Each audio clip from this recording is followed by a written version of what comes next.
I don't know why it got so dark. Maybe a little bit more light might help us, guys, because you might have had a little late night. I don't know.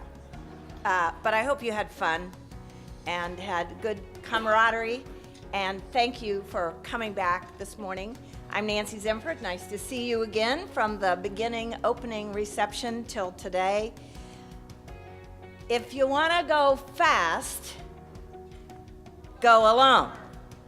If you want to go far, go together. Okay, that was practice. And you know what I love about this African proverb is the context. I didn't know the first part of it till people started saying it. If you want to go fast, go alone. Excuse me? If you want to go fast, go alone. If you want to go far, go together. Okay. You know, last night Russell Booker said, what's our mantra for the next 5 years? And we all said, go far, go together.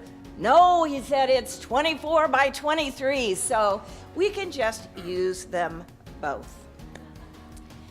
I first want to recognize the sustainability of the convenings over the last 9 years. So I don't know if we can do this, but I'd really like to see the lights up, because the first thing I want to know is, for whom is this your first convening? Please stand up so we can thank you for coming. Wow. Yeah. No wonder we had a sellout crowd. Now, this will challenge some, but my next question is, if you were at the very first convening in Alexandria, Virginia, 9 years ago, please stand so we can thank the pioneers. Who was there?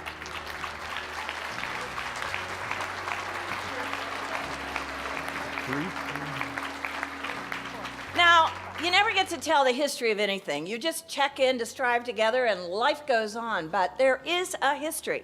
And yesterday and the day before, we had the president of Living Cities Foundation, and that's Ben Hecht, and he was, and his foundation, instrumental in seeding the first 6 Strive Together partnerships. And it evolved from a network of urban universities, most of which had the name of the city in their title. So that's where Portland State University came from. That's where Cincinnati came from, the University of Cincinnati.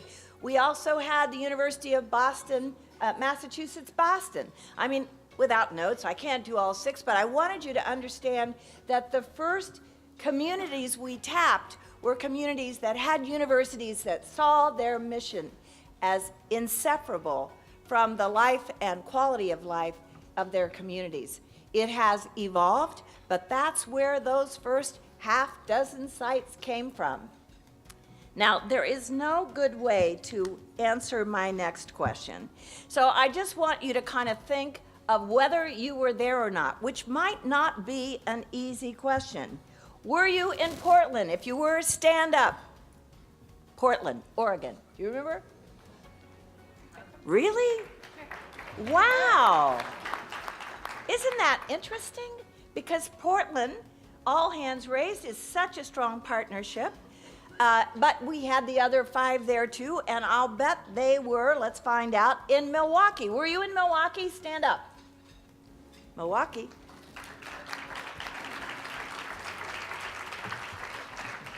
And of course, Milwaukee succeeds. I won't be able to do this throughout, but we went to Dallas for Commit Dallas. Were you in Dallas?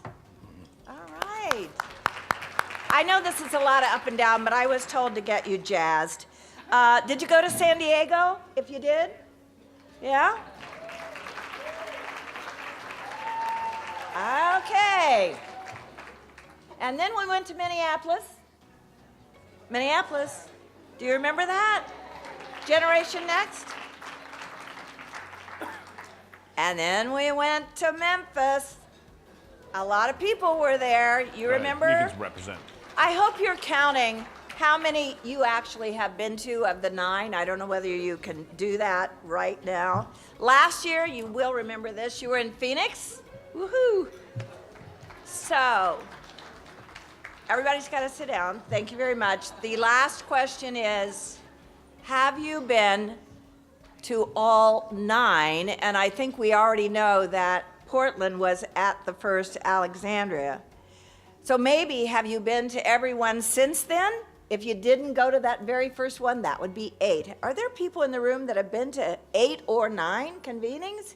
Stand up so we can thank you. Wow.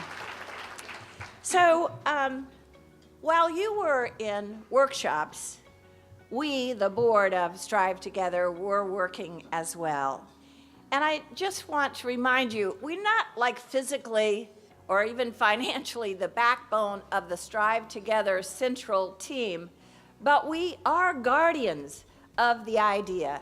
So in the crowd today, and I'm not going to ask you to stand or even put the spotlight on you, but be it known and acknowledged that your work is considerably important to everything we do. Danae Davis from Milwaukee is our vice chair. Of course, you know her as ED of Milwaukee Succeeds. So in addition to a vice chair, we're a real board. You know, we have committees. So we have a finance and sustainability committee, which is very important to all of us. And that's Tom Fry. So thank you, Tom, for your leadership. We have a governance committee because we have lots of work to do about being a good and thoughtful board, a generative board, and a board that recruits other board members, and that's Sue Lehman. You met her yesterday at the podium. We also have sustainability partners. Lisa Hamilton is from the Annie E. Casey Foundation, and of course many of you have benefited from Results Counts leadership training. And of course, we have Connie Balmer from the Balmer Group, and many of you are benefiting from the Balmer Group. And most recently, yesterday voted in by unanimous decision, Russell Booker, and you met him last night at the podium from Spartanburg. So I just want to say quickly that our big issues yesterday were unpacking how we're going to get 24 by 2023. And you would be really impressed with the schemata of how we're projecting that 24 number, and you're all a part of that. Then we had a great discussion with some consultants who are helping us with the story. Now, David Brooks helped us with the story. But what I want to tell you is they've been surveying your opinion on how we can better communicate our story, de-jargon our story by using a jargon word like de-jargon. But we need to simplify our message and how we do our work for our external audiences. And then we did some governance work because we were privileged to have a few people in our midst this convening who are considering board membership. So that is really incredible as well. Thank you, board members, and thank you for everybody giving us such support. So we have a really interesting session. It starts, I think, with something I've been saying and nobody's bothered to correct me. We do not really have a system of public education in America. We have a constituency around early childhood, yes, managed federally by the Ed Department, but also labor, also defense. We don't easily connect the work in early childhood to kindergarten readiness and our elementary and secondary schools. We don't do well the handoff of secondary to college, and certainly we are struggling with college to career. Those gaps, that lack of a bridge, Jennifer loves that, and I agree, the image of the bridge and that bridge in Cincinnati, that Purple People Bridge as they call it, we don't have enough bridges. And we need to think hard about putting that student who's having to forage from entity to entity by themselves to get them to the start line of a career. So we are incredibly lucky to have an experiment this morning, the essence of John Dewey's learning by doing, experiential applied experience. So if I couldn't get you on your feet earlier, you're going to be busy now. We are under the leadership of the Summit Education Initiative, which is in and around Akron, Ohio. We are going to be led by Darren Weimer and Matthew Deaver, and we're going to have a ton of fun. So without further ado, I turn the program over to my colleagues from the Summit Education Initiative. Come on up. Thank you. Good morning. Thank you, Nancy. Good morning, everyone. Be happy to turn the lights up now if you'd like, because this is an interactive experience. We want to first thank the Strive Together Network, especially the Strive Together team, for all their help in helping us get this put together today, and we really appreciate everything you've done up until the last couple of minutes here, making sure that everything is just right. I do want to shout out the SEI staff that is here today. We have Christina Gonzalez-Acala, who is our research associate over here. We have Laura DeCola, our early childhood strategy leader. We have Kirsten Toth from the GAR Foundation, who's the president of our board. Her husband, David, is here to help, and my wife, Susan, is also here to help today. So thank you all for very much. We also have a small team at home that has done a lot of the work that you're going to be experiencing today. Lindsay Ridinger is our communications marketing person, and she put together all the materials that you're seeing today. Kay Rose, our accountant, who is very important to everything we do, and Pia Chatterjee is our data manager. So, welcome from Akron. We're the home of clean hands, rock and roll, proud home of Alcoholics Anonymous, where it first started. Where the rubber hits the road, where you see a blimp almost every other day flying over the city. And we're obviously proud of someone who's an example of investing back in the community. And that's, we think, the greatest basketball player of all time, LeBron James. So today is important for you to participate because this is an experiential effort. And so we need you to be involved all the way through this. So thanks for your participation ahead of time. If those folks who are sitting at a table that doesn't have a large manila envelope in the middle, we'd encourage you to join some colleagues that have a large manila envelope. There should be a few tables in the back that have no envelope, so we'd encourage you to move forward. At this time, I'd like to introduce Matt Devers, our Senior Research Associate, who's going to lead you through this project. Good morning, everyone. Welcome to the Cradle to Career experience. Thank you for joining us. We call this an experience because that's what it's designed to be. It's designed to give you a way to attach a child's experiences on the Cradle to Career journey to your own learning and understanding. The more you invest in this experience, I assure you, the more you will get out of it. During this experience, everyone is going to play the role of either a student or an advocate. There will be a total of 12 students who participate in this activity. If you are a student, you will be up here on this stage. If you're an advocate, you'll remain in the room. Not now, but soon, you're going to be able to open those envelopes on your tables. So please take a moment to just be sure that you found the envelope that is at your table. Just make sure that you have it. Okay. When it's time to open your envelopes, not now, but when it's time to open your envelope, you may notice that among other things inside that envelope, you see a student name tag.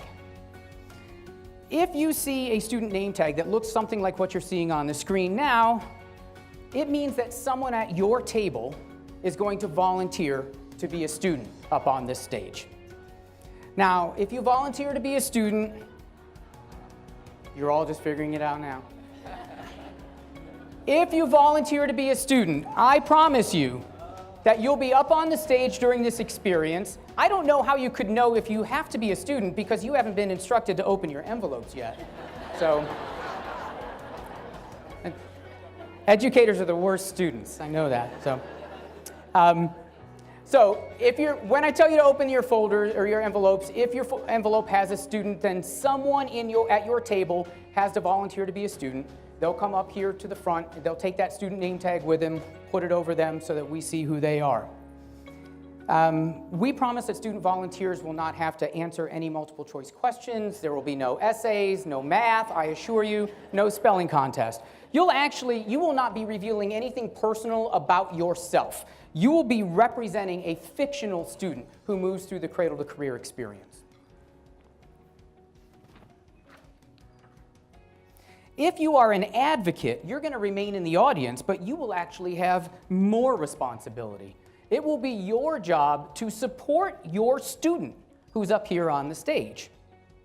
So at this time, I'm going to ask you to open your envelopes, and if you see a student's name tag, decide who at your table is going to volunteer. And we're going to ask the volunteer students to come up here to the front.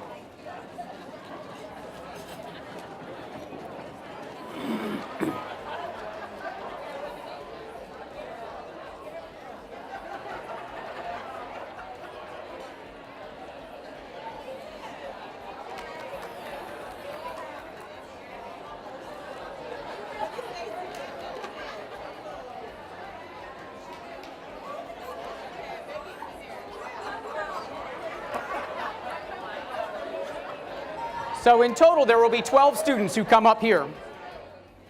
Right now, we're at 0. We need to be at 12 very shortly. So come on up here to the front.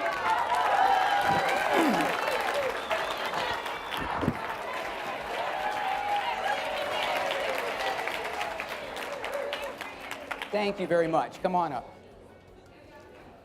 So for those of you who are going to be advocates, you will find at your tables all the materials that you will need in order to successfully negotiate this experience. You will also note that many of those folders and materials say, top secret, do not open until instructed to do so. We are trusting you to follow those directions. So please only open envelopes when we ask you to do so. Okay. So, we designed this experience to help everyone understand how each transition point in a child's life. Do I have to do that, like if you hear me clap once? The elementary school. Okay. We designed this experience to help everyone in this room understand how each transition point in a child's educational journey predicts future success long into adulthood. We call this the Cradle to Career journey. Students, you have a fictional identity that represents a journey through formal education. Please remember, you're not sharing anything personal or private about yourself. You're representing a fictional student. Advocates, you are a family member, a community member, or who is concerned about your student's success. Your goal is to do all you can to encourage and support your student as she moves through school. Pay attention to your student's progress. Also, be mindful of how the other students are progressing. I know some of you competitive folks out there, you're going to be watching. Students will make this journey 3 times in the next 60 minutes, and each time the process is going to be a little bit different. So it is to your advantage to pay attention. Whether you are a student or an advocate, think about how you are feeling during this experience. There will be time after this experience to debrief a little bit and reflect on what it was like. So, we know from decades of research that there is a very strong relationship between educational attainment and life outcomes. We also know that the journey toward educational attainment begins at birth. And there are always exceptions, of course, but generally speaking, higher levels of educational attainment, they generally lead to higher levels of prosperity. And again, as though there are always exceptions, we understand that when students struggle consistently through the Cradle to Career journey, they are also likely to experience more hardship. So we want students to finish their Cradle to Career journey on the prosperity side of the stage and to keep them as far away from hardship as we can. You'll see on the stage that there are banners. They'll become more visible momentarily, but There's a prosperity banner and a hardship banner. For the advocates in the audience, this is what the students are seeing on the floor around them. There are dots on the floor. Each one of these dots helps students understand where they are on the journey. Obviously, the farther a student gets into prosperity, the more successful they are. There is a yellow dot on the floor, just like you see up on your screen. The yellow dot represents that moment where a student is equally likely to experience success and prosperity or failure and hardship. Advocates, please open your round 1 envelopes now. Students, our volunteers gave you your student profiles, which you are holding in your hands at this time. On your student profiles, you will see paragraphs printed in either green or red. Your student profile looks something like what we see on the screen. A green paragraph indicates that you are successful at a particular transition point in your life. A red paragraph then means that you were not successful at that transition point. Now, students, take a look at the dots along the floor behind you. You will move along these dots on the floor based on whether you are green or red at a given transition point. So I know there are rules to everything and there's no exception to this. So here's how it works. If you are successful, if it's green, you will take 2 steps, 2 dots in the direction of prosperity at any time. So success is always good and it always represents 2 dots moving this direction, right? And it doesn't really matter where you are standing on this journey. Whenever you are successful, you get to take 2 steps in that direction. Everybody understand? Green, good, and it's always going to be 2 steps this way, right? Okay. A red paragraph, obviously not so great. And on a red paragraph, it means that you failed. And failure is always a challenge, right? Setbacks are always hard, but they're harder for some students than others. So, if you have a red paragraph and you happen to be aligned with one of the green dots, so you're on the prosperity side of life, if you have a red paragraph, you got to move back 1 dot in the direction of hardship. 1 dot back. However, if you have a red paragraph and you are standing on a yellow dot or a red dot, you got to go 2 spaces back. Because struggling students who suffer a setback, they go back even farther. Hey, Matt. Hey, Darren. Some of the advocates are frustrated because they don't know what the stories that you're talking about there. I hear that they're frustrated. They don't know what their students, red and green. Yeah, Darren, I have 3 children. I've spent the past 20 years not knowing what's going on at first. Welcome to parenthood, people. That's why I said pay attention, right? Pay attention to your child. Pay attention and see what's going on. Okay, so just as a reminder, if you fail but you're on a green dot, it's 1 step back. But if you fail and you're on a yellow or red dot, it's 2 steps back. Everybody understand? Okay, that's good.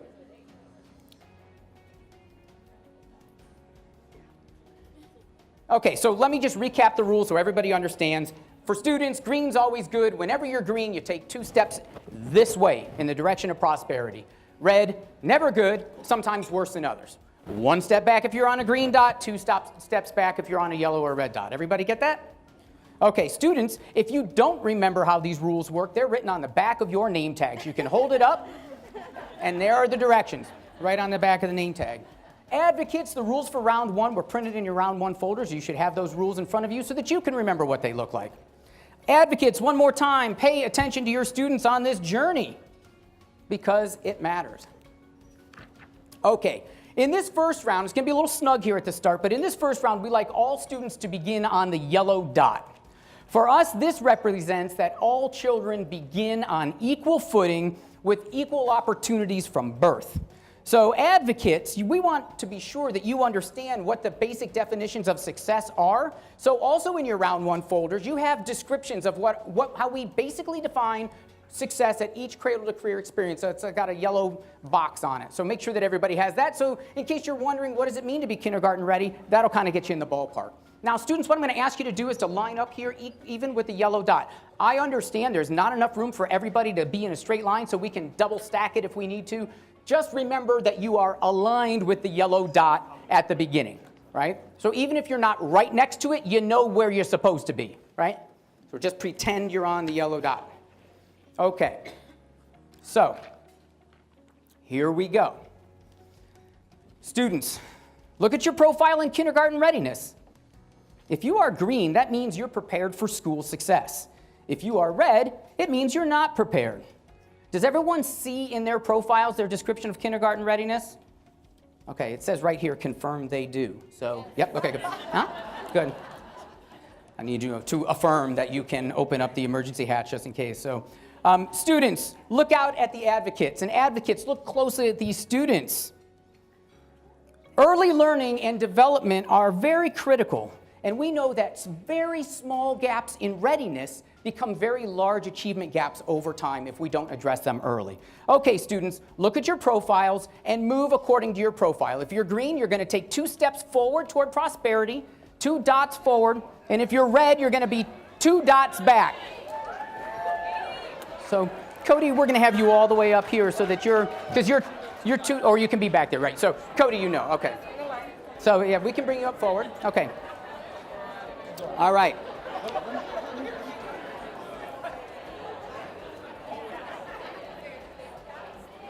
Okay. Okay. Now, students, look at your advocates. Advocates, take a good look at these students. All right, now it's time to move on to 3rd grade reading. Again, look at the green or red outcomes in your profile. If you are reading on grade level in 3rd grade, take 2 steps toward prosperity. If you are not reading on grade level in 3rd grade, two steps back. Students, take a look out at your advocates. Advocates, look at your students. Camera, can we get a shot of the students? Can we see the students on the stage? Thanks. Okay. What I want to make sure everybody realizes is that reading is an essential skill for not only school, but life. And let us consider the significant disparities that exist between children before they are even 10 years old. Now we're off to everybody's favorite time in life, middle school. So we can go back to the PowerPoint now. Okay, so students, look at your profiles. If you are prepared for high school mathematics and success after middle school, take 2 steps in the direction of prosperity. If you are not,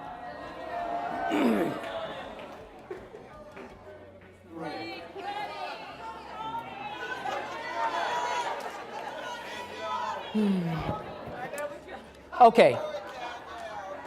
So this is what we know. This is what we know now. We know that Algebra 1, or the equivalent of Algebra 1 in 8th grade, is a very significant predictor of college readiness 5 years later.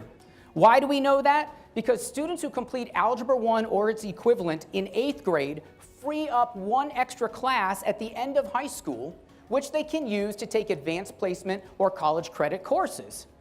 They can focus more on what the future looks like rather than worrying about meeting all their mathematics requirements.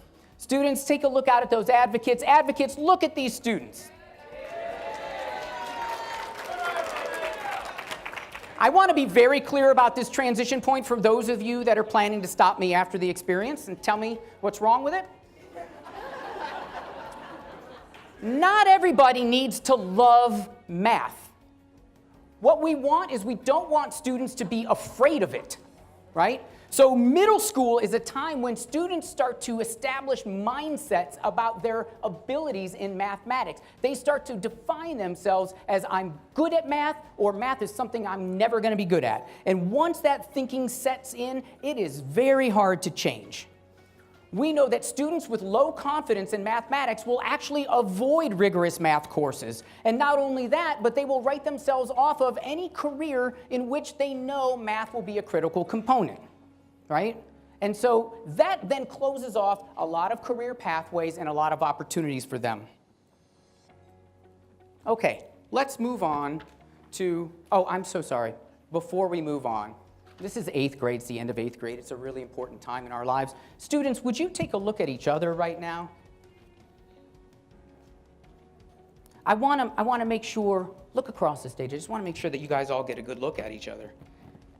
Because for some of you, this may be the last time that you see some of your friends that you've known for years. Because some of you, as you transition into high school, are going to enroll in honors courses and advanced courses. You're going to have the opportunity to take enriching experiences. You're going to be in extracurriculars. You're going to take on leadership roles. But some students will struggle just to keep up. And school will become something that they try to escape rather than something they embrace.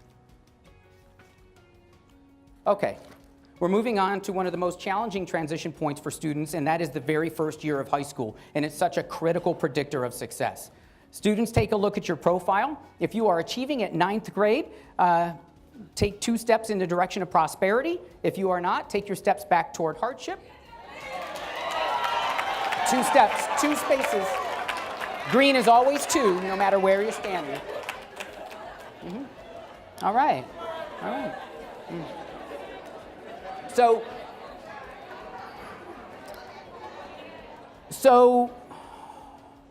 we're running out of stage here a little bit. So Aiden and Abby, if by chance you guys keep kind of moving in this direction, I mean, I don't want to talk about the other kids, but I want you to just make sure that you have plenty of room up here. You don't have to, you just stay up here. It's fine. Faye and Frank, there's a set of stairs on the edge of that stage, and so you can keep taking steps in that direction. Okay, so how do we define, I'm just saying there's room for you to drop down there. So we define success in 9th grade at Summit Education Initiative as maintaining a B average and earning one more credit than is required for the minimum graduation standards by the end of 9th grade. We know that that 1 extra credit frees up time at the end of a child's educational experience in 12th grade to, again, take those advanced placement courses, take some of those college courses, and again, be looking to their future rather than worrying about what is happening this year, rather than worrying about, am I going to graduate or not? Okay, now we're going to move on to the 5th critical transition point, which is college and career readiness. So there are many paths that don't include a traditional college 4-year degree, and I understand that. But I also know that 80% of the jobs of the future will require some sort of advanced training beyond high school. So regardless of whether a student chooses to enroll full-time, enlist in military or government service, or seek full-time employment, we know that having college-ready skills is going to be the difference between creating opportunities or having students face consequences in their adult lives. So students, look at your profiles for career and college or college and career readiness. If you're green, take 2 steps forward no matter where you're standing. If you're red, take 1 step back or 2 steps back.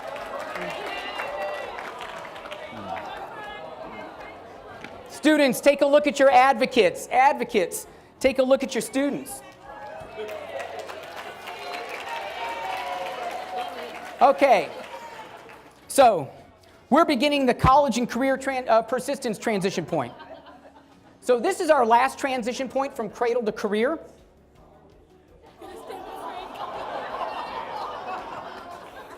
We appreciate your support. Thank you.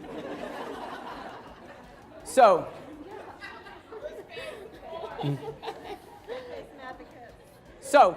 phase advocates are a little busy, I think. Maybe.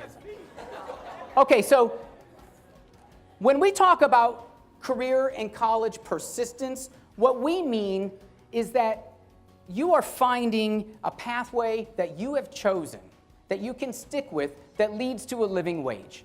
At Summit Education Initiative, we call that being prepared, passionate, and persistent.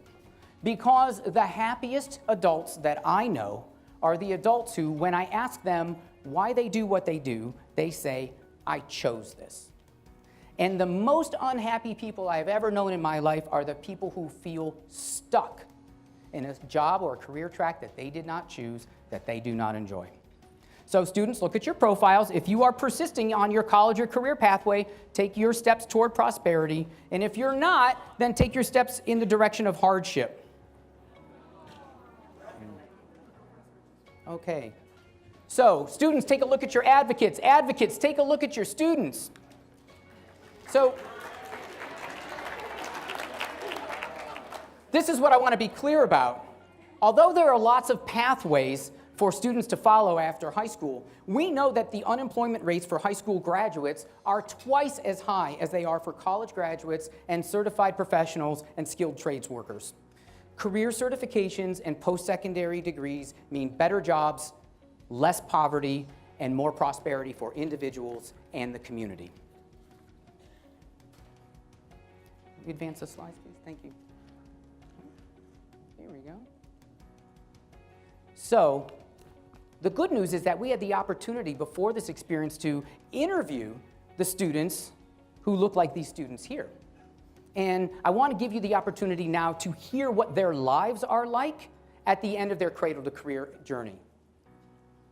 Life after a very successful cradle to career journey. I was successful all through school. I graduated with so many advanced placement and early college credits on my transcript that I was one semester ahead when I started college.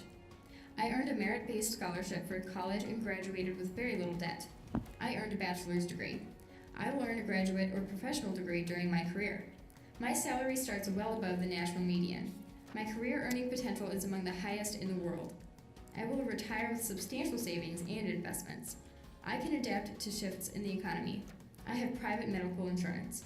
I own a home in a safe neighborhood among families with similar levels of education and income. My children are set up for success in school. We have resources to support their educational needs and personal interests. I will pass on a significant social network and financial stability to my children. Life after a mostly successful cradle to career journey. I was mostly successful in school. I did struggle a little. I didn't take AP or college courses before graduation, but I still did graduate college ready. I earned an associate's degree in a high demand field, and it took me a little longer than I expected, and I graduated with $30,000 in student loan debt. My salary is above average, and in my lifetime, I'll definitely earn more than a high school graduate.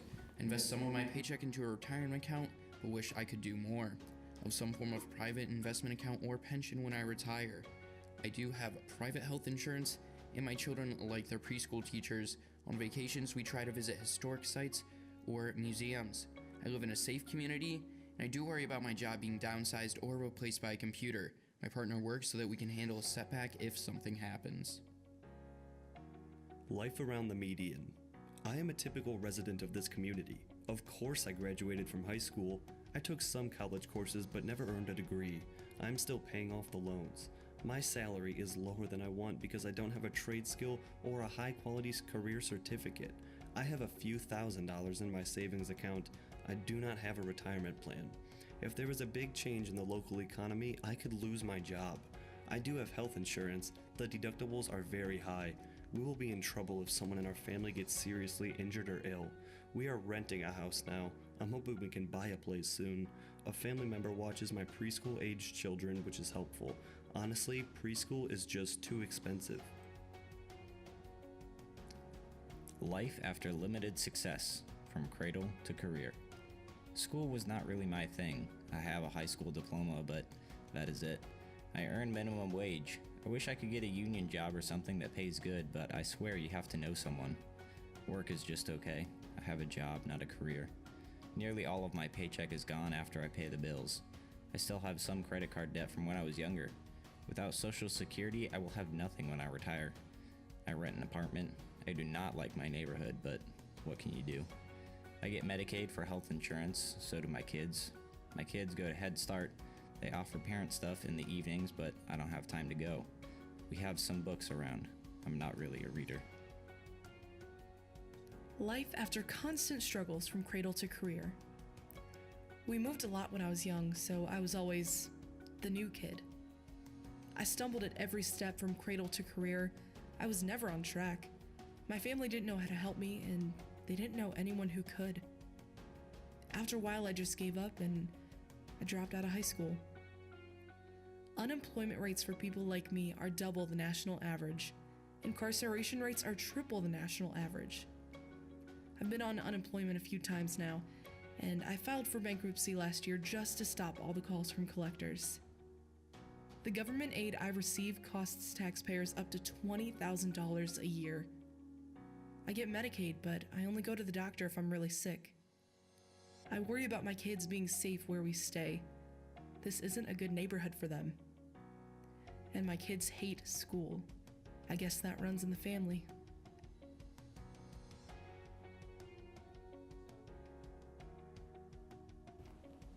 I just want to give a special shout out to the students at WSTB FM in Streetsboro, Ohio. If you are the kind of person who likes to tweet, there's their Twitter handle at 889alternation. I'm sure they would get a huge kick out of it if people all the way out in Seattle gave them a shout out. I had this idea to pre-record their life outcomes Monday morning at 9 a.m., as is typically my process. And they sent me the audio files Tuesday morning at 9 a.m. So many thanks to the alternation. But these life stories are the best ways that we can show the relationship between educational attainment and personal and regional prosperity. Education is not only the best way that we know to increase prosperity, it is the only way that we know we can increase prosperity and sustain it for future generations. So, all of you here in this room likely know someone who is on this stage. And so as a result, you're associating with those particular students. These adults, you know them, right?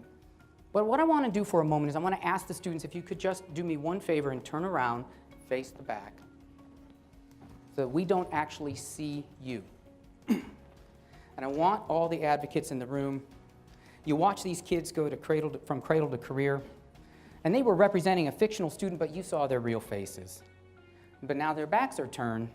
I want you to visualize what these students would look like in real life. I'm going to be silent for 30 seconds, and during that time, I want you to put a face on each one of these students, real or imagined.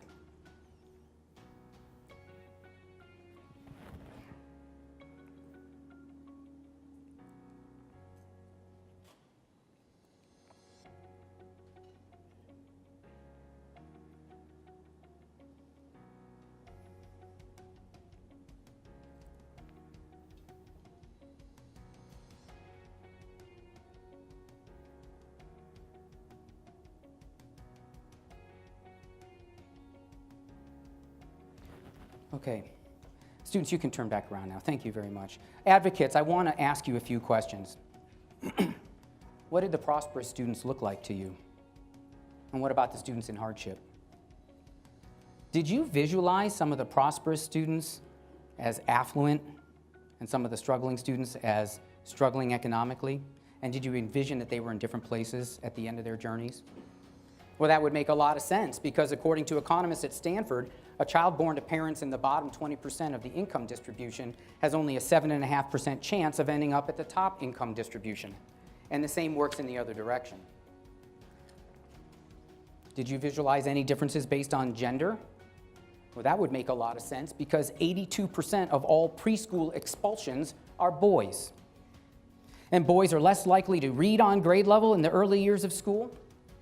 And later in life, gender stereotypes discourage girls and women from pursuing some traditionally male-dominated academic majors or careers.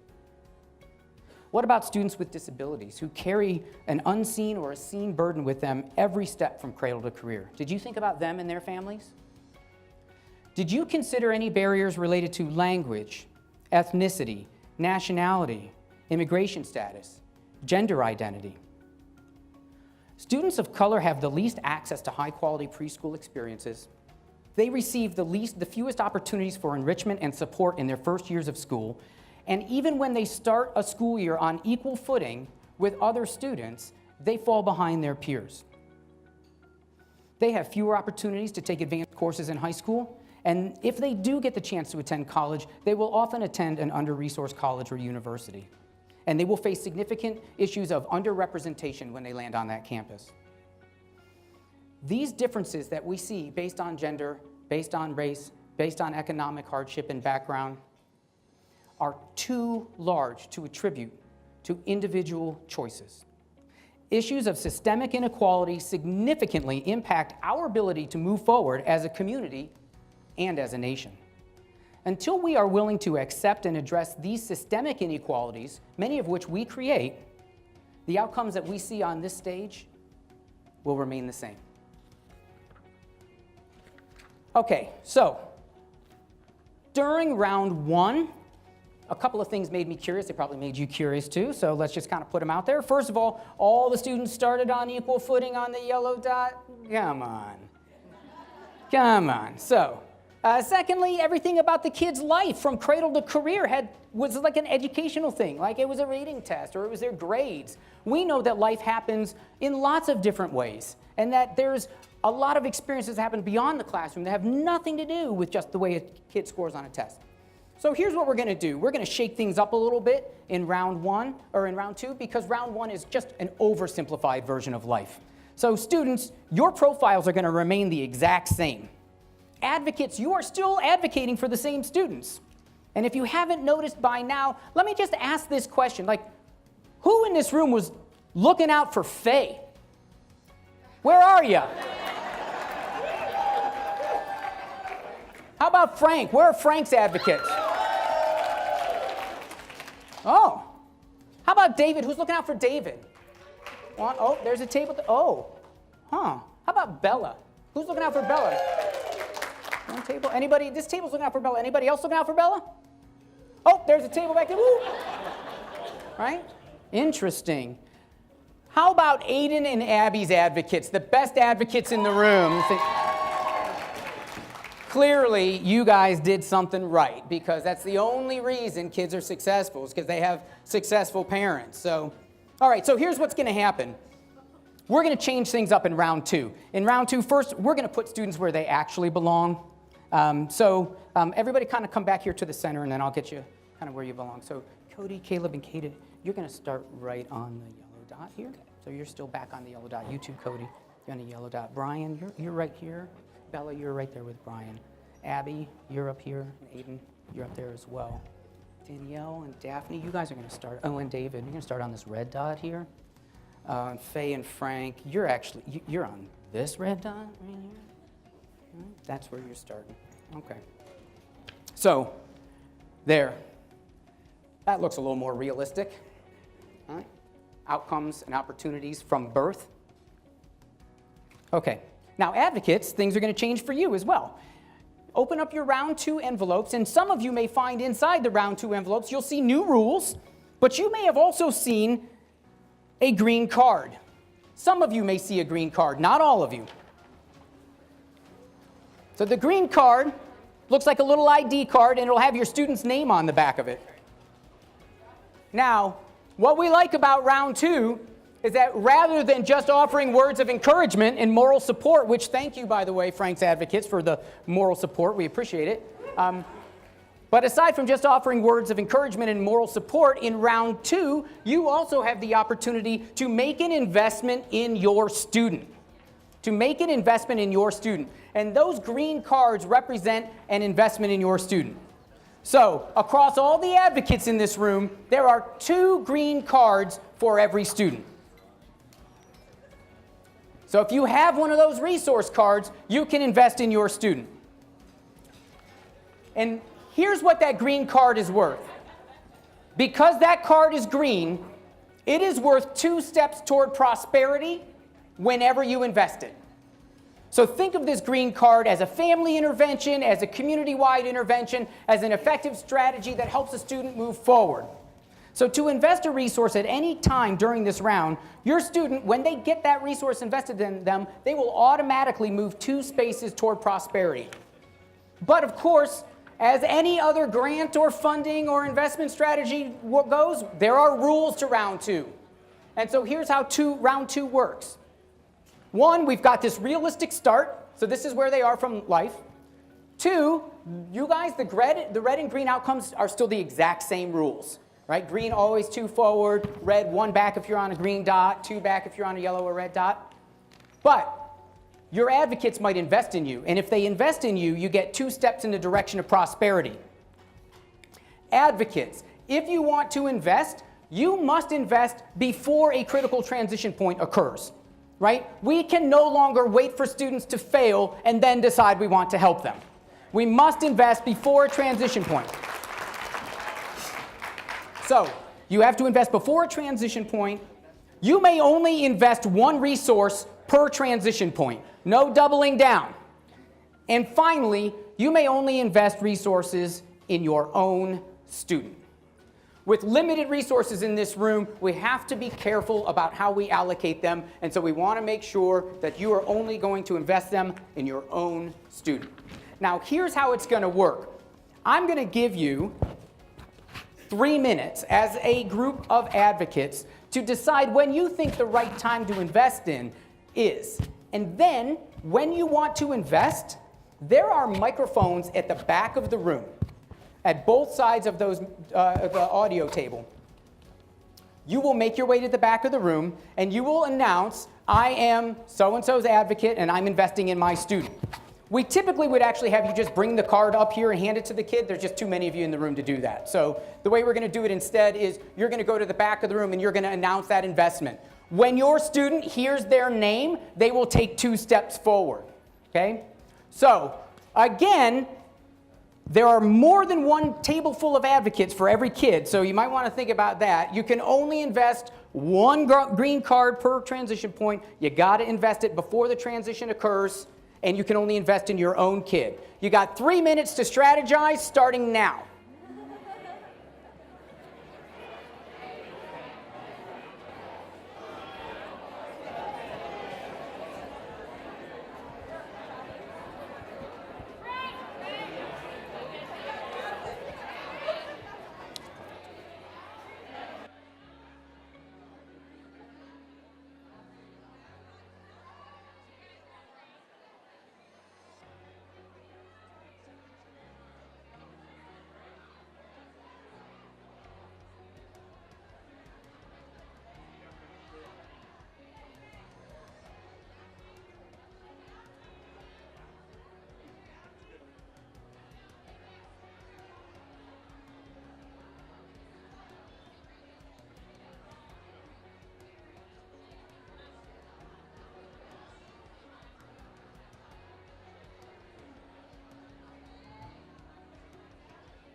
We will start round 2 in 1 minute.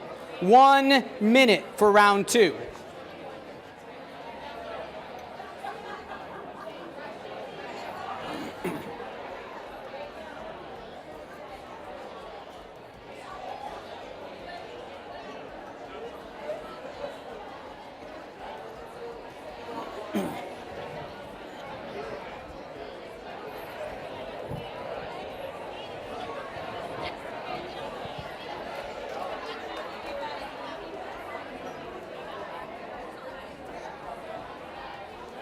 In 10 seconds, I'm going to ask the conversations to come to a close.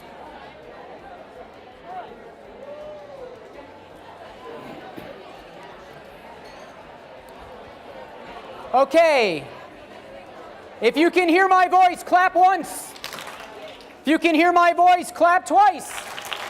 If you have no intention of following any directions for the rest of the morning, clap 3 times. All right. So, we're back to the very early stages of life. All our students are very young again. Our students have not even started school yet. So, do any advocates want to invest a resource in their children before kindergarten? You will have 75 seconds in which to invest resources. Go.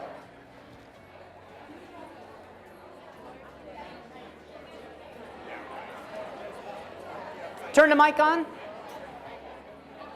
Mic's not on. Try that again. What state are we in? But my bad. Yes, I'm an advocate, and I'm for Cody. Cody, 2 steps and I'm forward. investing in my student. You're going to be up here now then, Cody. Good, that's perfect. Thank you. I'm an advocate for Caleb, and I'm investing in my student. Caleb, 2 steps forward. They're taking us out. Okay. I'm an advocate for Daphne, and I am investing in my student. Come on, Daphne! 2 steps. I'm an advocate for Brian, and I'm investing in my student. I'm an advocate for Frank, and I'm investing in my student.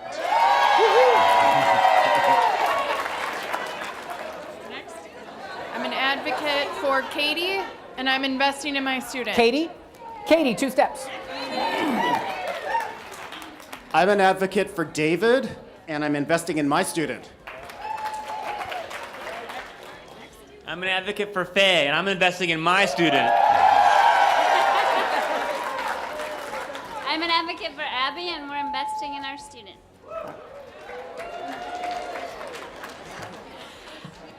I'm an advocate for Bella, and I'm investing in my student.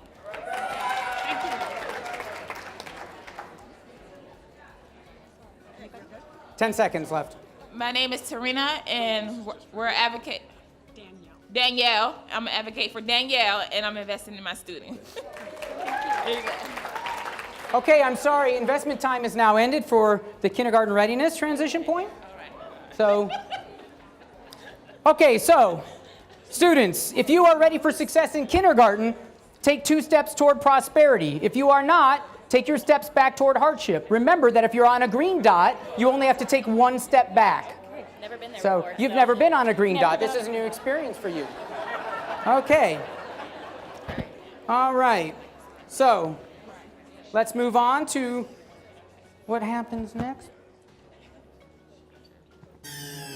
Oh no. There's some bad news. Attention, students. Uh-oh. We just found out that you have to move. A family move can be hard for any student, but struggling students are affected even more by the disruption. If you're currently standing next to a green dot, take 1 step toward hardship. If you're currently at a yellow dot or on the first red dot, take 2 steps back toward hardship. No, Daphne, no. If you're 2 or more red dots in hardship, take 3 steps back toward hardship. Okay. Now it's time for 3rd grade reading. If advocates want to invest resources before their transition point, you have 75 seconds in which to do so. Begins now. I'm an advocate for Danielle, and we're investing in you now and in the future. I'm an advocate for David, and we're investing in you now. I'm an advocate for Daphne. Woo! Investing in you now. And we are advocates for Aiden, and we are investing now. Hi, we're an advocate for Faye, and we're investing now.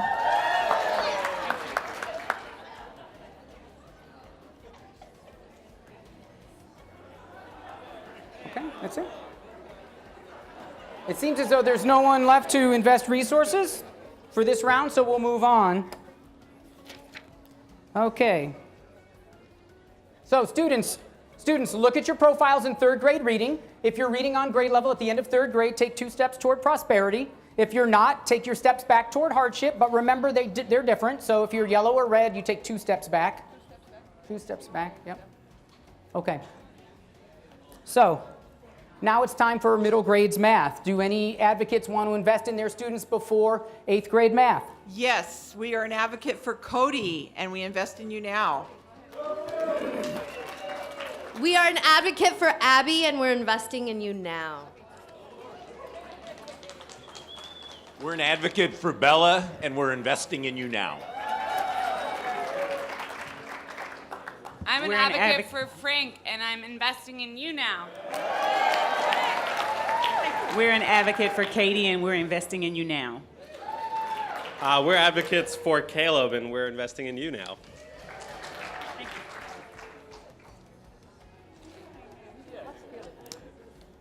Okay. All finished investing resources? All right. How you doing? Praise.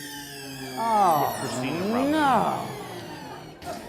Oh, It seems as though there's some bad news to be delivered. Yeah, helping out. That's not me. Attention students. Some of you are attending high poverty schools where there is a lot of teacher and principal turnover and stress. This is not your fault, but you still end up suffering the consequences. Before the experience, 5 students were randomly selected for this bad news. The students are Aiden, Abby, Bella, Katie, and Danielle. But just wait. Wait, there's more.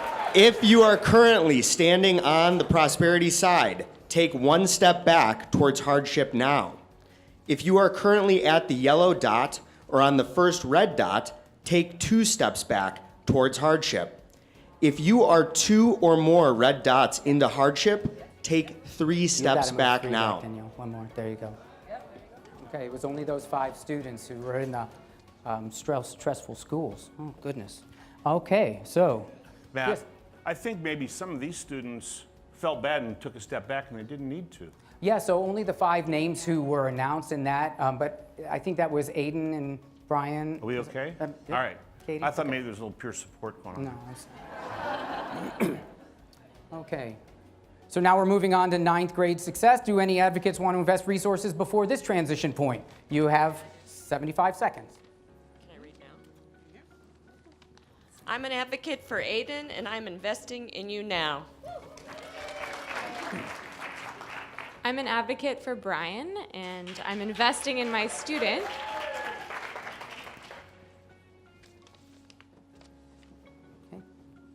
No more resources to invest. Okay, well, let's move on. I mean, 9th grade is hard enough. We don't need to dwell on here longer. Oh, no. Not again. There's more bad news. Attention students. Your community has just been devastated by a natural disaster. Every student has been affected. You will have fewer opportunities and limited resources to prepare for state tests and college entrance exams. If you are currently standing next to a green dot, take 1 step back toward hardship now. If you are currently at a yellow dot or on the first red dot, take 2 steps back toward hardship. If you are 2 or more red dots into hardship, take 3 steps further back. Oh, no.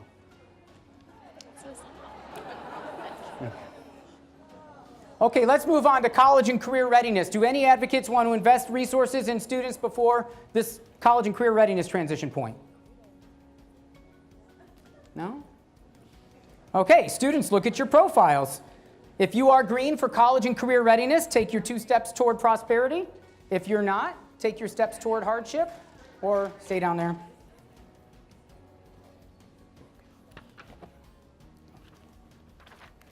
Okay. So, let's see what happens as we move forward in life. Oh, no. Crying out loud. Bad news again. Bad news. Some of you live in violent neighborhoods or communities.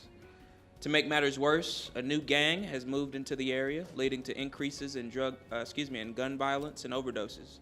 The stress keeps you up most nights. Before the experience, 5 students were randomly selected for this bad news. The students are Caleb, Cody, David, Daphne, and... Can we hear those 5 students again? They are Caleb, Cody, David, Daphne, and Faye. Okay, thanks. If you are currently standing next to a green dot, take 1 step back toward hardship now. If you are currently at the yellow dot or on the first red dot, take 2 steps back toward hardship. If you are 2 or more red dots into hardship, take 3 steps back. David and Daphne. Okay. All right. So, let's move on from here. Oh, hey, I have some good news. Before we go to post-secondary transitions, I have some scholarship dollars to offer, which is nice. Students, if you're standing on a green dot, you can move 1 space toward prosperity, 1 space forward. Students, if you're standing on a red dot, you can actually move 2 spaces forward. because we know that scholarship opportunities can really help struggling and non-traditional students. Not so fast, you two. However, if you've suffered so many setbacks that you're not even near a dot, you're down over there, you cannot take advantage of this scholarship opportunity. The reality is that you probably don't have college and career readiness skills that'll get you into a school. You might not even know that this scholarship was being offered. Okay, let's look at our very last transition point, college and career persistence. If you are green in this transition point, take 2 steps in the direction of prosperity. If you're red in this transition point, step back toward hardship based on where you're standing. All right. So, this is our final transition point for this round. Let's ask ourselves, how did it go? Do we have more students on the prosperity side than we had at the end of round 1? We had a bunch of median kids, right? You guys are up higher than you were before. That's pretty cool. That's not so bad. Are there any students whose lives are pretty much the same as they were before? Oh, Faye, Frank, Danielle. I don't understand, because advocates, we gave you resources. Why didn't you invest in your student? You did. It doesn't seem like it helped. What happened? Oh. Do you mean to tell me that students with the greatest challenges in their lives might actually need more resources invested in them? What?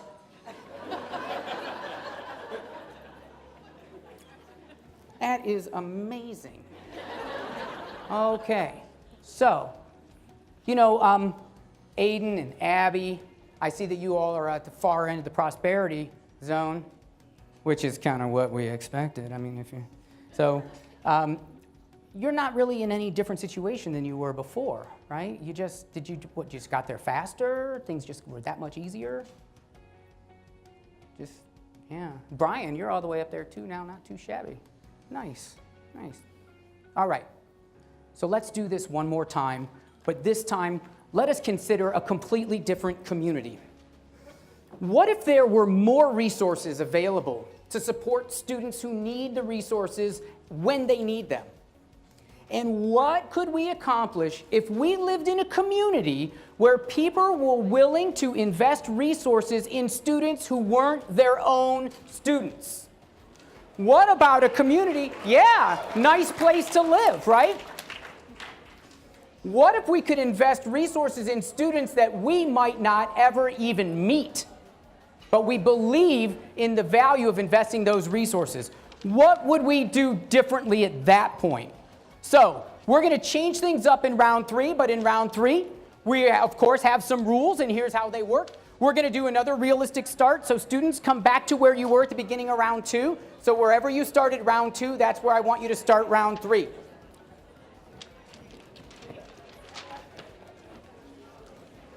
Take them out. Yep. Okay. So wherever you were at the beginning of round 2, that's where you are for round 3. Okay, advocates.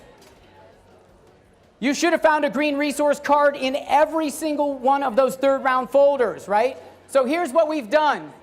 We have doubled the number of resources that this community is willing to invest in its students. And we're going to do something else. You may still only invest 1 resource per transition point.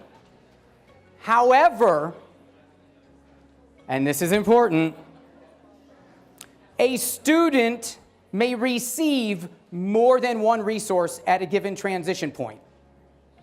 And that means, since the advocate cannot invest more than 1 in their own or in a transition point, the only way that students can receive more than 1 resource is if someone else's advocate invests in them. So students can receive more than 1, but only if someone else's advocate invests in them.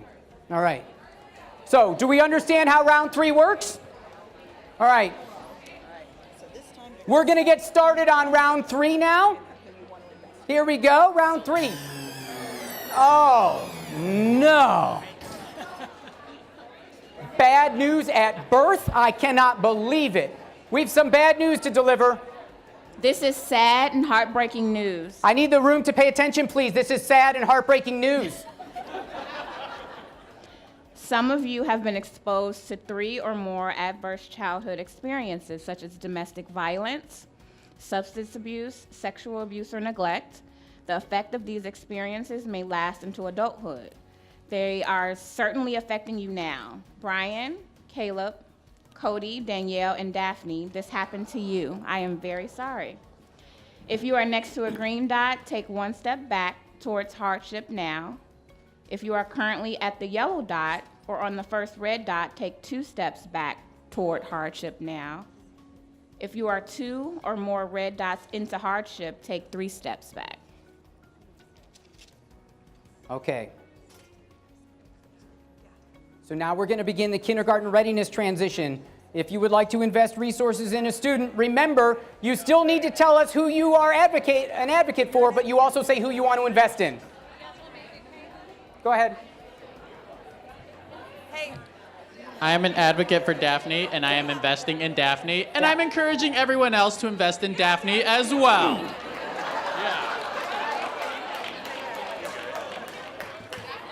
I'm an advocate for Caleb, and I'm investing in Caleb. I'm an advocate for Faye, and I'm investing in Faye. I'm an advocate for Frank, and I'm investing in Frank. You're my boy. I'm an advocate for Caleb, but we are investing in Daphne. Matt, Caleb already had an investment. Wait. What? I'm so sorry. No. Did Caleb receive? Caleb already received an investment, I think. Caleb, no, Daphne received it. Okay. We're okay. But it's good that you're bird dogging that. I appreciate that. Well, these people try to cheat. Oh, wait, there are 2 Calebs. Oh, Caleb's advocates. You are not coordinating your efforts because 2 different advocates for Caleb tried to invest resources in the same transition point. That cannot happen. So whoever just said Caleb, get your card out of there and you're going to wait your turn. All right, next, please. I am an advocate for Danielle, and I'm investing in Danielle. Yep, you get 2. Anytime it's green, it's 2. I represent a kick butt set of advocate lady leaders for Katie, and we are investing in Katie. Katie, 2 steps. I'm an advocate for David, and we are investing in David. I am an advocate for Faye, but I am invested in Cody. Matt, Faye, nope. Nope. Sorry. No. I'm an advocate for Abby, and we're investing. I'm sorry, we just have to stop for one moment. Faye's advocates have already invested more than once in this round. So, right. So, if you're an advocate for Faye, you cannot invest that resource. We apologize. So let me be clear, because I know you all read the rules.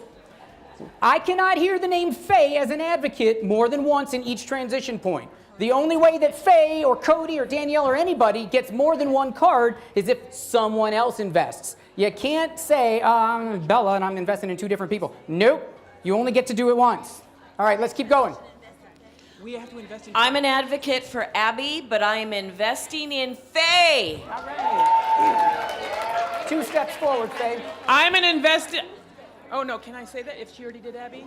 Okay. I'll wait for the next one. You can't invest in. No, this is Ryan. I'm an advocate for Brian, and we're investing in Brian, and you can be whatever you want to be, Brian. Go for it.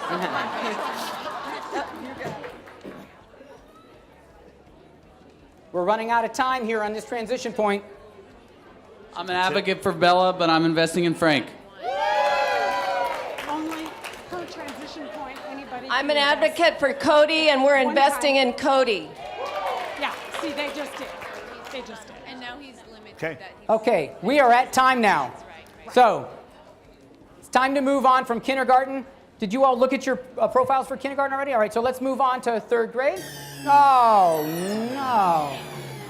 Oh, you didn't move for kindergarten? Make your moves for kindergarten now. Yes, I'm going to get it. Now let's hear what news is going on. Bad news. Each of you has been affected by a family crisis or chronic illness in your immediate family. As we all know, these events do not care about grades or test scores. They can affect any family at any time. But we also know that students with more success and stronger social networks in school can get through this with less impact. If you are currently standing next to a green dot, take one step back toward hardship now. If you are currently at the yellow dot or on the first red dot, take 2 steps back toward hardship. If you are 2 or more red dots into hardship, take 3 steps further back. Okay. So we're transitioning into 3rd grade. Advocates, if you want to invest resources in these students, I'm seeing a pattern that I do not like. It looks a lot like rounds 1 and 2. Let's see what you got. Hey, Daphne. We got a double oh. investment, so that's 4 spots for you, girl. How? Right. 2 different advocates' names on it? So you cannot, as an advocate, spend more than 1 resource in a round. So unless you have a resource from somebody else. So I have a resource from someone else. I have Caleb's card. Caleb's and who else's? Daphne's. Okay, so Caleb and Daphne's 4 advocates. spots, girl. All right, there you go. Excellent. 4 spots forward again. Caleb and Daphne. Okay, I'm an advocate for Abby, but we're advocating for Frank. All right, Frank, 2 steps. I'm an advocate for David, and I'm investing in David. I'm an advocate for Abby, and I'm investing in Faye. Nope. No, Matt. This Abby group, Abby people keep trying to, like... So Abby people, you may not spend more than 1 green card at each transition point. I know that you think, because you're Abby's advocates, you can do whatever you want. Right. But rules are rules. Yep, they live in privilege.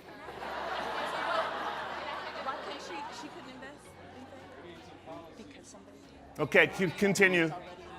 What's the name of the student to the far right? Because I can't. I'm an advocate for Faye, and I'm investing in Faye.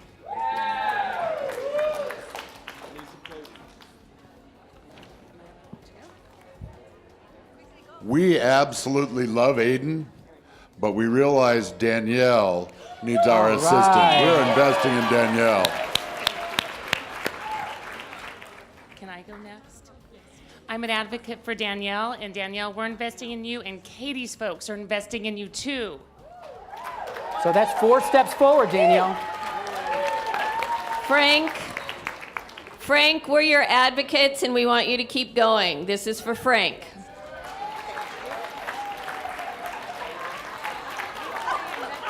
We're an advocate for Brian, but we're investing in Danielle.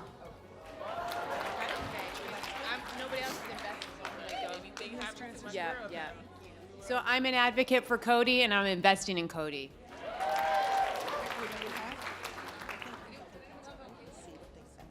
We're an advocate for Katie, but we're investing in Caleb. Katie, they can't do it. Nope. Katie already invested in 3rd grade. Sorry. Bunch of do-gooders.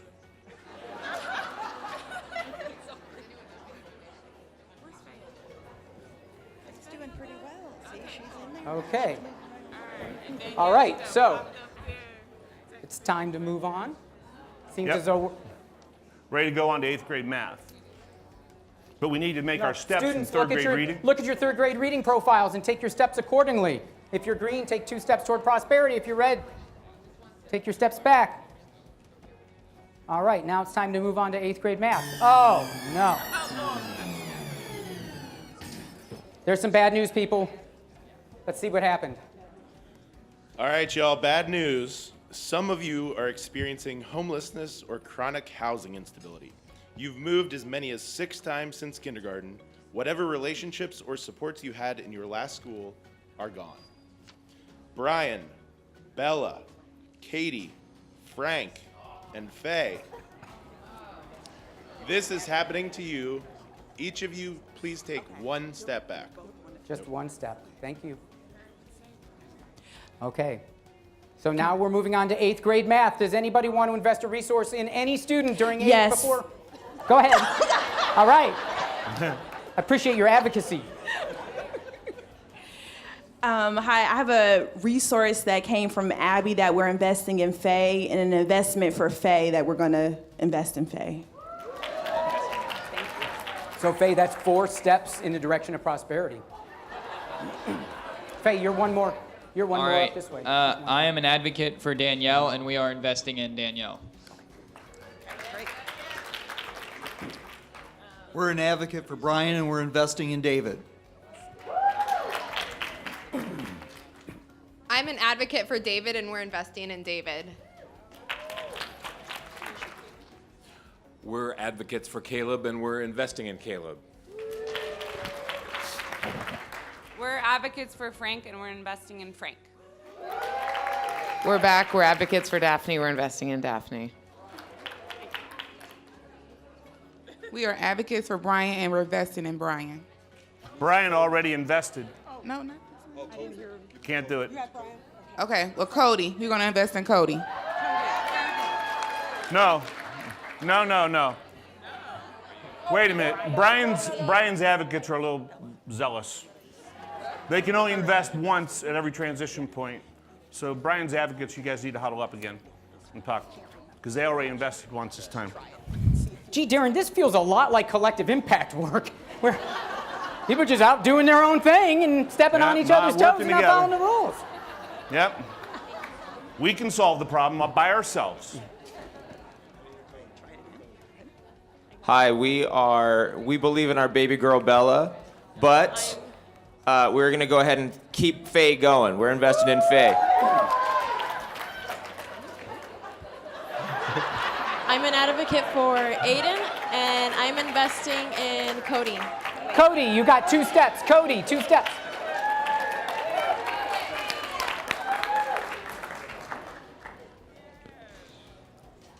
Okay. That's it. Are there more? Do this round? I don't know. We're at 8th grade math. Oh, okay. We are advocates for Daphne. Daphne already participated. Okay, thank you. Okay.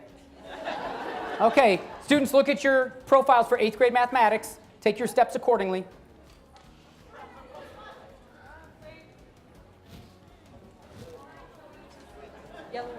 Mm-hmm. It's fine. You're fine, Cody. You're good. You're good there. Cody, you're all right. Cody, you're okay. Just one. Okay. All right, let's move on after 8th grade math to high school. 9th grade success. Does anybody want to invest anything in their students before 9th grade success starts?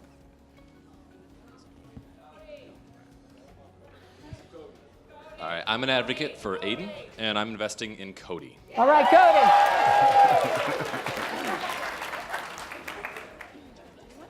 Yes. I'm an advocate for Danielle, and we're investing in Danielle. Danielle, all right.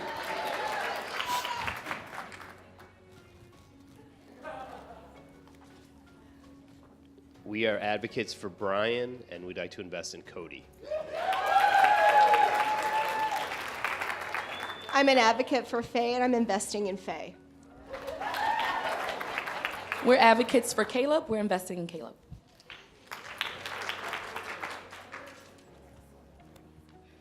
We're an advocate for Frank and investing in Frank.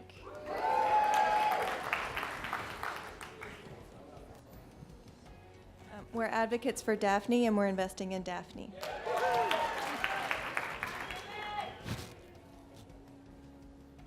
We're advocates for David, and we're investing in David.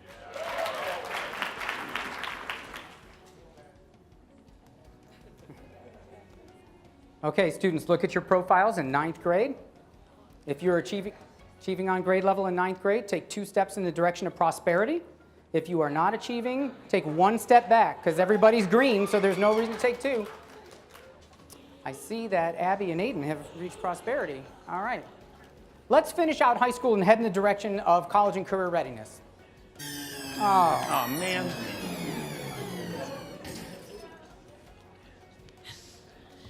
Attention students, many advocates tried to trip me and tell me not to come here, but here is the bad news. You are all experiencing feelings of social isolation. Sadly, leaders in your school and community have not designed supports for kids who are going through what you're going through. You are on your own. Most students experience these feelings, but students with more confidence in themselves and success in school often do a better job of staying on track. You all should take one step back. I would like to note, however, that nobody took 2 or 3 steps back, so that's pretty good. All right. So let's look at college and career readiness. We're moving on. Does anybody have a resource they want to invest in a student before college and career readiness? We're advocates for Abby, and we're investing in Cody. We are advocates for Aiden, and we are investing in Caleb.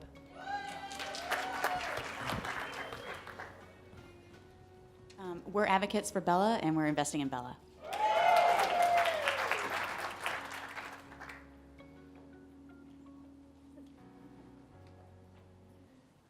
No more investments this round? Okay. Students, look at your profiles for college and career readiness. If you are green for college and career readiness, takes 2 steps in the direction of prosperity.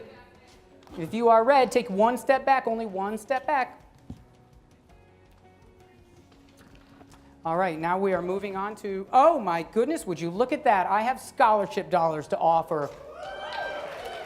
All students standing on a green dot can take 1 step in the direction of prosperity. Stay up here.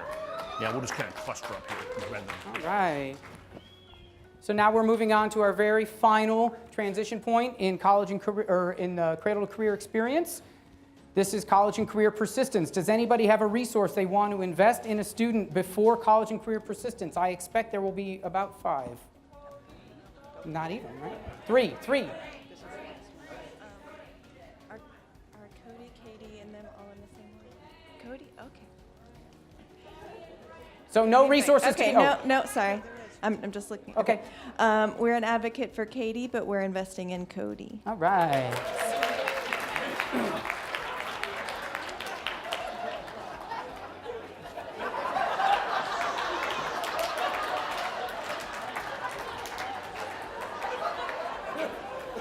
I'm thinking it may be something about your behavior in 9th grade that your advocates decided not to.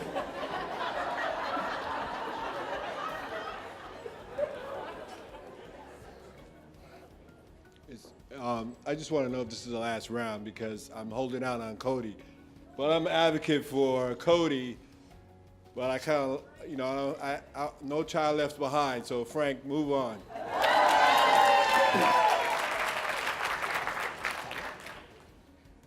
Okay. So it seems as though we have invested all of our resources in this round. Let's take a look at what our community looks like now. Is this a nicer community to live in?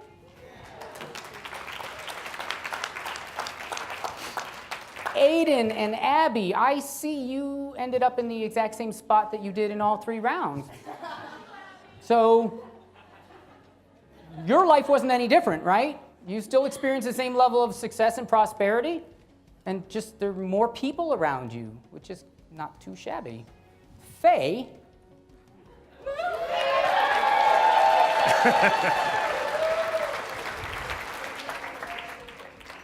Faye, I want you to take a look at how many people invested in you in this transition, or in this Cradle to Career journey.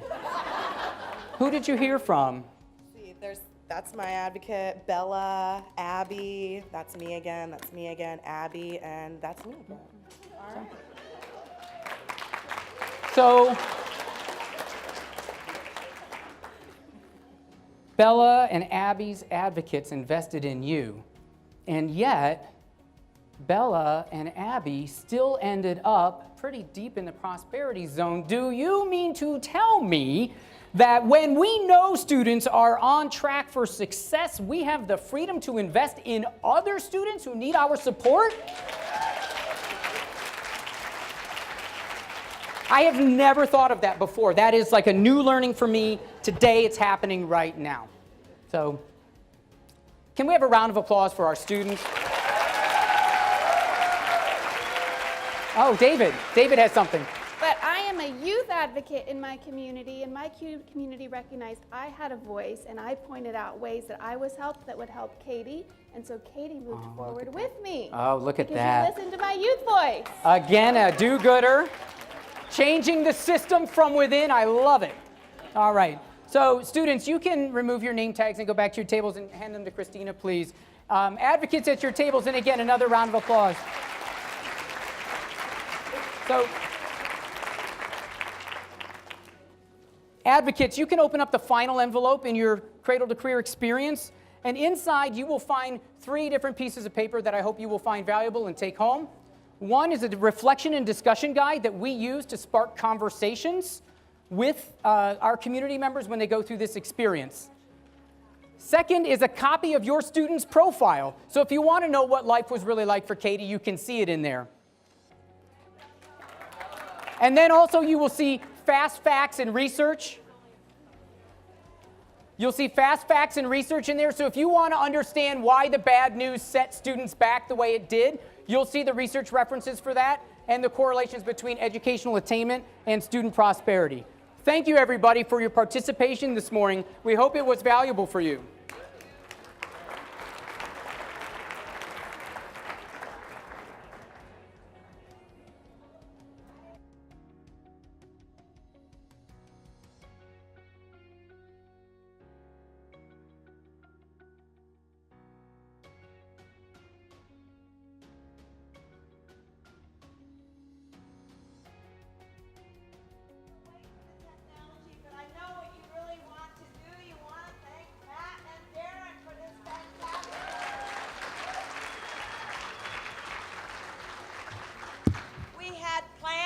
Q&A to find out how the Summit Education Initiative really connects the dots back home.